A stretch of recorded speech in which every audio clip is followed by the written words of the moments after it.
Today we're discussing the executive branch and just giving a lesson about that. The overview is the function is to execute the laws. The members would be the president. Qualifications is you need to be 35 years old, a natural born citizen, and a U.S. resident for 14 years. Method of selection is the Electoral College, and terms of office is 4 years and the maximum of 2 terms per the 22nd Amendment.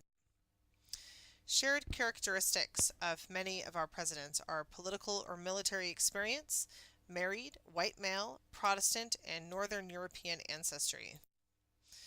Fears of the founders, use of bribery, use militia to overpower the states, and these of course is the fears of the anti-federalists mostly. Corrupt the Senate, vice versa, Senate corrupts them. President would be directed by others, and succession would not be peaceful.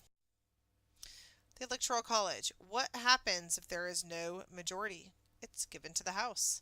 There are 3 leading candidates. Each state gets 1 vote. If there is a tie within the delegation, the state's vote is not continued. Powers of the President are to execute laws passed by Congress, make treaties with advice and consent of the Senate, appoint ambassadors and federal judges, recommend measures to Congress, veto laws, Commander-in-Chief of Armed Forces, Head of State and Chief Executive, pardon and reprieve, and call special sessions of Congress. Jobs of the President. Commander-in-Chief had the head of the nation's military forces. Only Congress can declare war, but recent presidents have sent troops into combat without a formal declaration. Head of State. Ceremonial duties such as welcoming foreign leaders and recognizing important Americans. Treaty negotiator, director of foreign policy, makes treaties and works with the Secretary of State to shape policies for dealing with other countries. Head of the political party, uses influence to back party candidates and raise money. Plans economic guardian, plans federal government budget and appoints head of Federal Reserve. Legislative leader, convenes special sessions, signs acts of Congress or vetoes, and 2/3 can override his or her veto. Personal recruiter, selects people for federal positions and appointments. Domestic crisis manager, leader in resolving issues within the U.S., usually does not increase president's popularity. Popularity, only 3 presidents did not lose popularity: Eisenhower, Reagan, and Clinton. More popularity equals more power. Association with a proportion of proposals approved by Congress. Honeymoon period. Highest popularity is right after an election. Example would be FDR. Bush had the lowest initial approval rating at 25%. Bush also had the highest approval rating, 90%, for only a short period. Why? Most likely because of the Gulf Wars. Coattail effect is also decreased. Presidential organization. We have 3 different types. A pyramid structure that looks like a hierarchy. Reagan and Nixon have used it. It's very efficient, but there's risk of misinformation. We also have the circular method. We report directly to the president. Everybody does. Carter is an example of this. President gets lots of information, but there's too much confusion. Too much information is given to the president.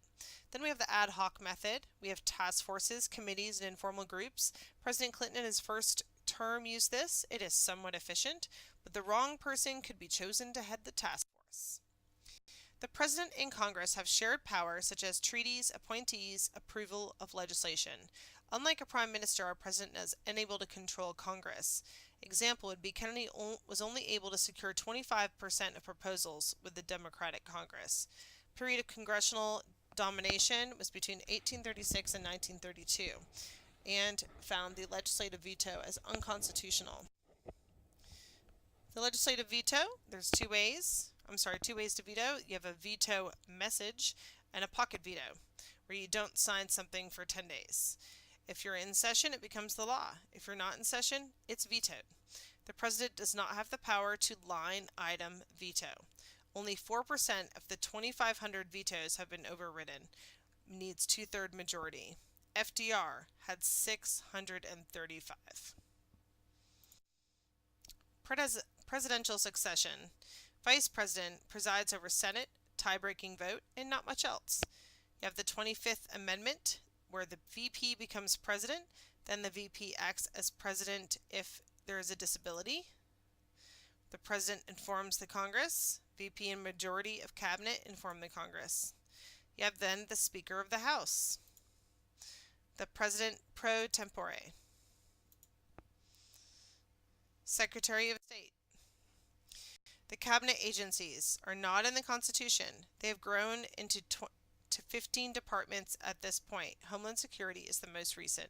We have agencies. Most have prior federal agency experience. Most important is the Office of Management and Budget, OMB. The President has little control since he only appoints a fraction of employees. Why has presidential power grown? People demand more from the national government. Frequent need for decisive action in times of national emergency, media, growth of federal government, influence of past presidents, Lincoln, Jackson, FDR, historical events, Civil War, Great Depression. More popularity equals more power. Limits of the presidency. U.S. versus Nixon, no unqualified presidential privilege of immunity from judicial process.